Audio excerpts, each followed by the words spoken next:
Mom said the basement was off limits, unless I wanted another tetanus shot. I saw Edie sneak down to the basement once, carrying packages.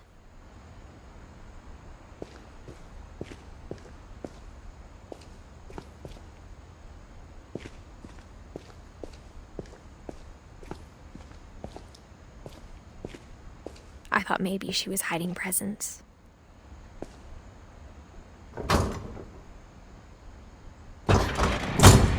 It turned out she was hiding a lot more than that.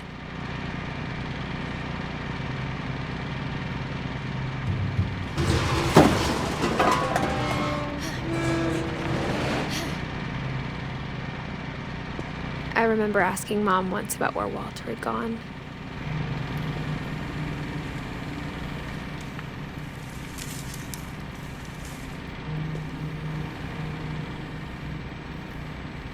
She said after Barbara died, he got as far away as he could.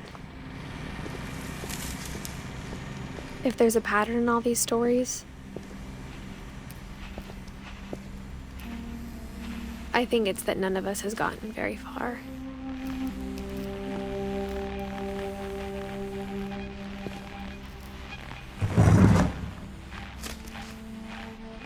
Goodbye, everyone. I can't believe I've been down here for 30 years. On that first day, after the shaking started, I didn't think I'd survive the week.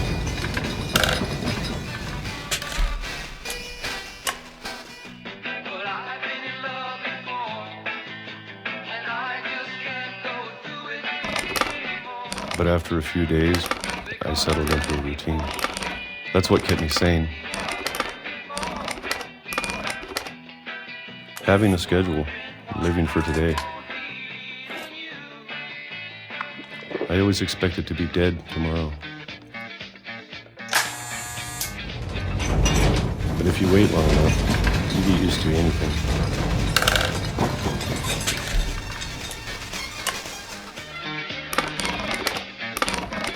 Even a monster on the other side of the door starts to feel normal. Almost friendly.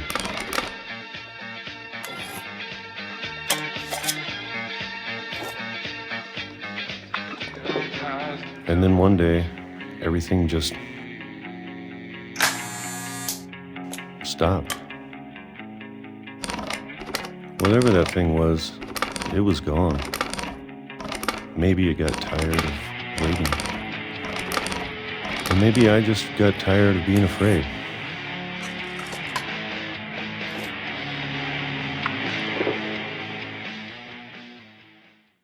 It's been a week now, the longest in 30 years. I'm done waiting. I have to leave while I still can.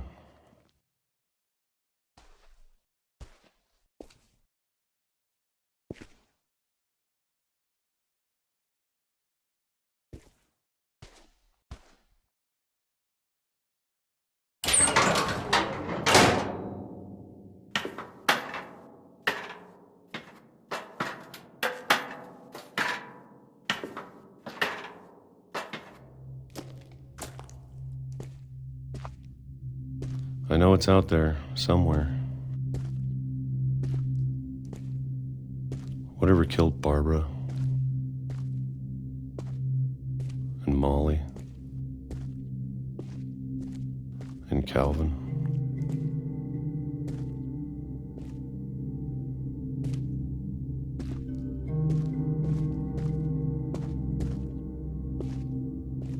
Maybe this is all a mistake. But I need to stop living the same day, even if it kills me.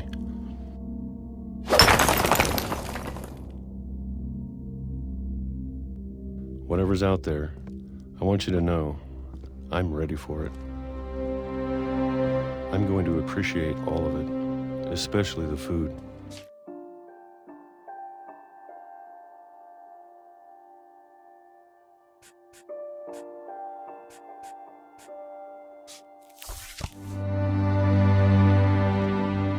I don't mind if I only have a year left. Or a month. Or a single week. I'd be happy with one new day. I can already imagine the sun on my face.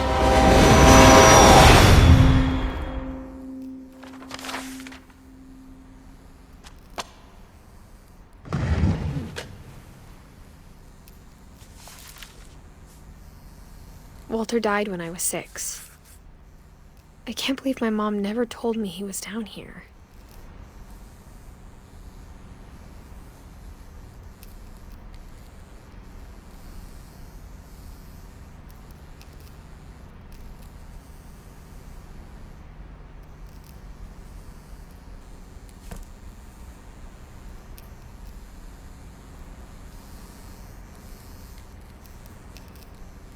I'm sure my mom was trying to protect me.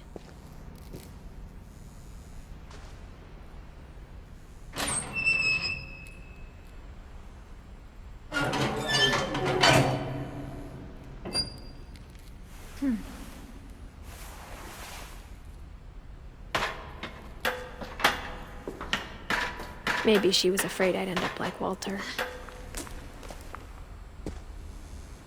But if she never told me about an uncle under the house, I can only imagine what else she was hiding. I don't want to make the same mistakes she made.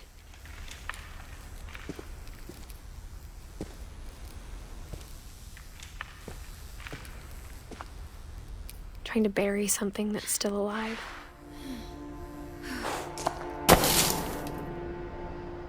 Now that there's only one of us left, or maybe 2, I thought it was time I heard the stories for myself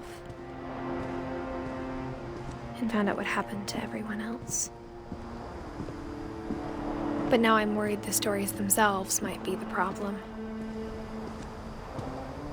Maybe we believed so much in a family curse, we made it real.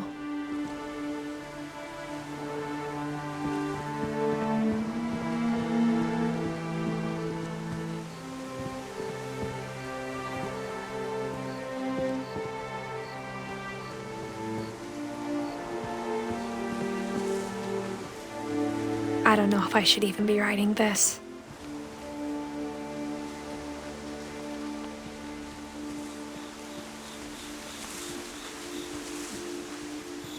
Maybe it'd be better if all this just died with me.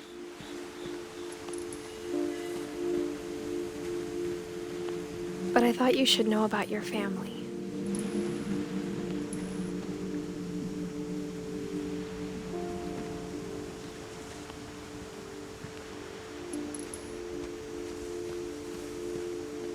And the history you're a part of. Though to be honest, I feel as lost as you probably do right now.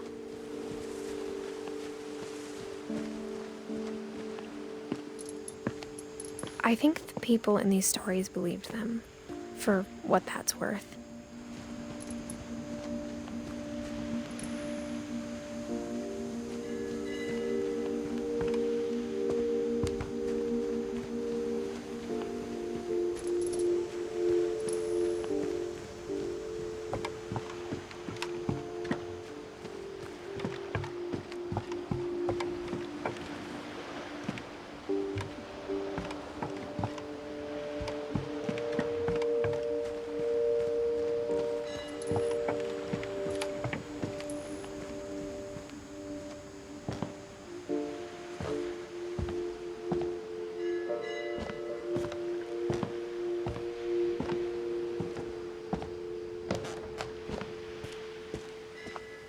And when you look at the house, it had that history of imagination and stubbornness and madness. Any of it seems possible.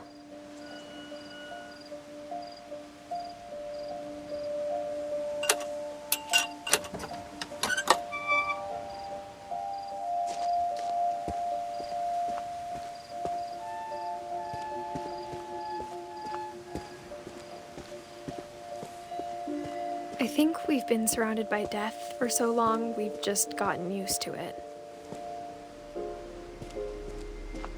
What kind of family finishes building a cemetery before starting the house?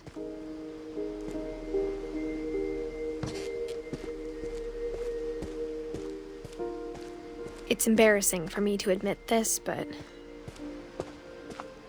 the pet cemetery made me more uncomfortable than the human one. 3 of the gerbils were mine, and 2 had been my fault.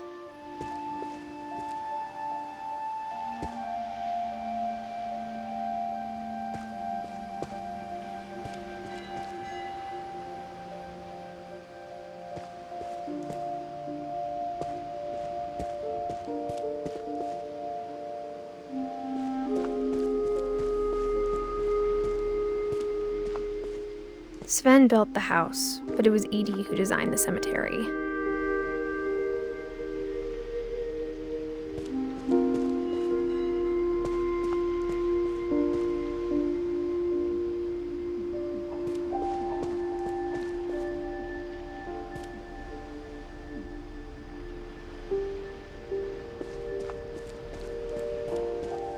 I'm sure Odin's monument had been Edie's idea.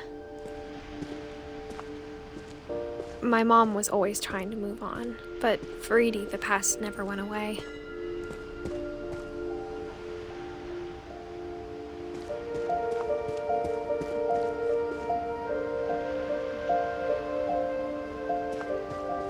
She could see it poking out of the water at low tide.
Edie said she dreamed about the old house every night.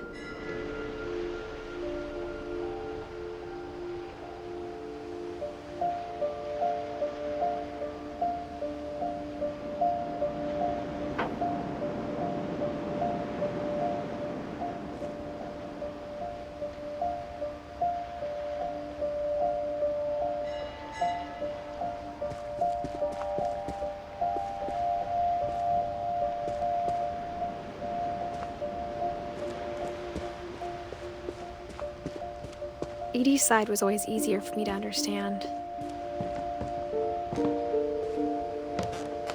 But the older I get, the more I can see where my mom was coming from. Her dad had been pretty strict, but it wasn't enough to save her brothers. She was just trying to do better. She lost 2 of her brothers, just like I did. I get why she tried so hard to protect us. We never found Milton's body, so my mom insisted we were putting up a monument, not a tombstone.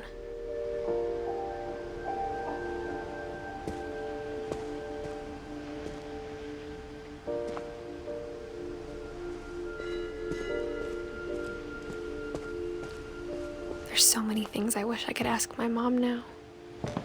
Part of me thinks this is what she wanted all along, for me to come back someday and find everything out for myself.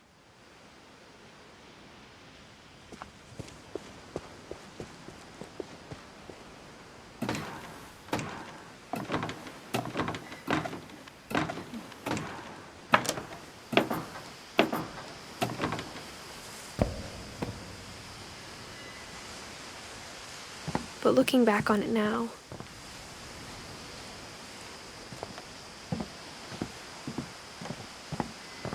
If she told me there was going to be so much climbing, I never would have come when I was 22 weeks pregnant.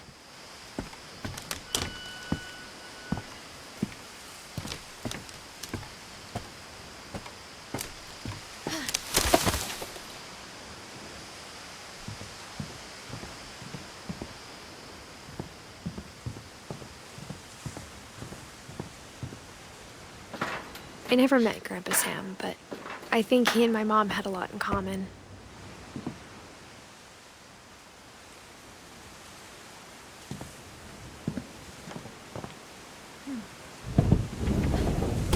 They were both pretty intense.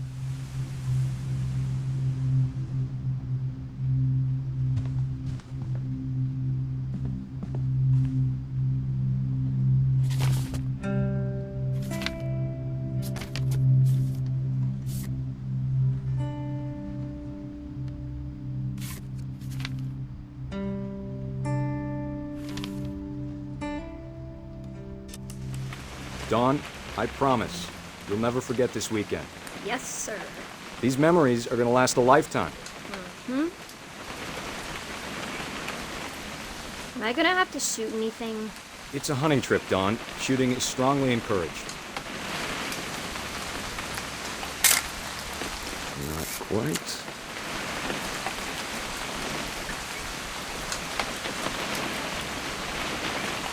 What? Perfect. It's gonna rain the whole weekend, isn't it? Please just take the damn picture. Hey, language. Did you want to get a picture of me or what? I will never forget this weekend, Dad. That's the spirit. Okay, got it. I'm gonna take some pictures, okay? Just be careful. The camera's older than you are.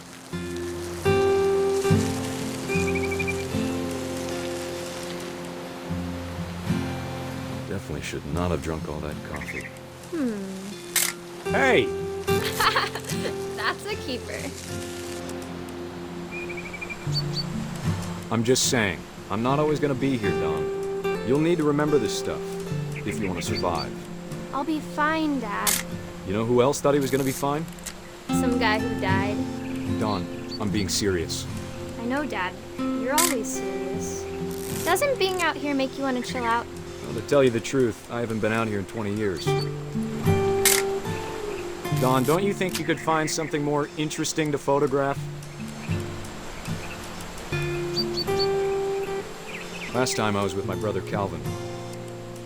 Man, that was a great trip. Your grandpa Sven taught us how to fish, how to build a fire. We found an old logging trail. There were deer everywhere. I bet if I could remember where that trail was, we'd spot a buck for you in no time. Give me a minute to check the map.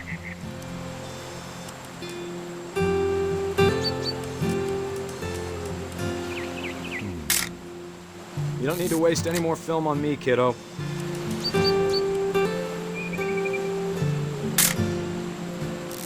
Let's see.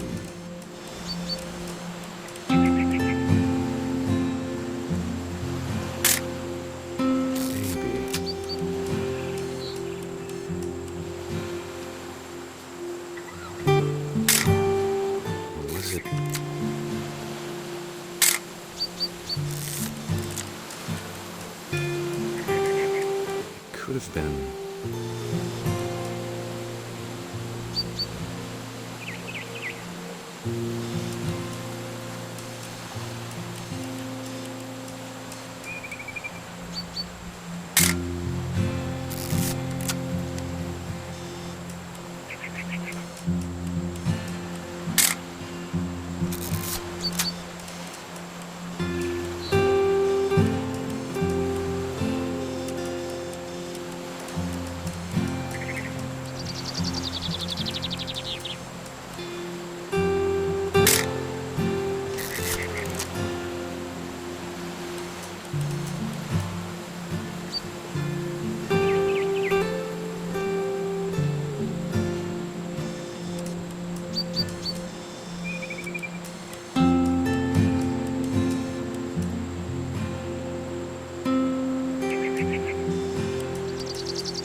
Dad!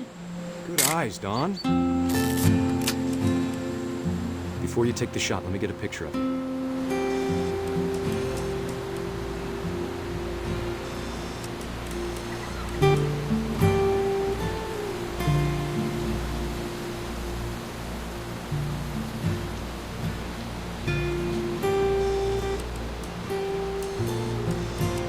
Dad, I...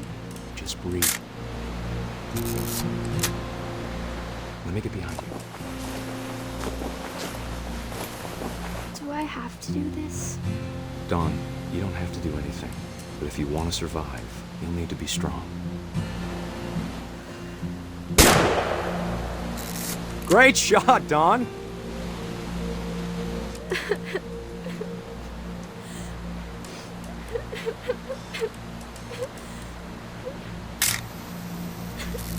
I'm proud of you, Dawn. Always remember that, okay?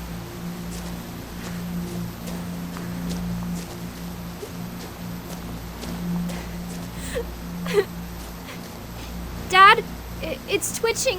I think That's it's totally so- normal, Dawn. Just focus on the camera. Try not to think about— Dad!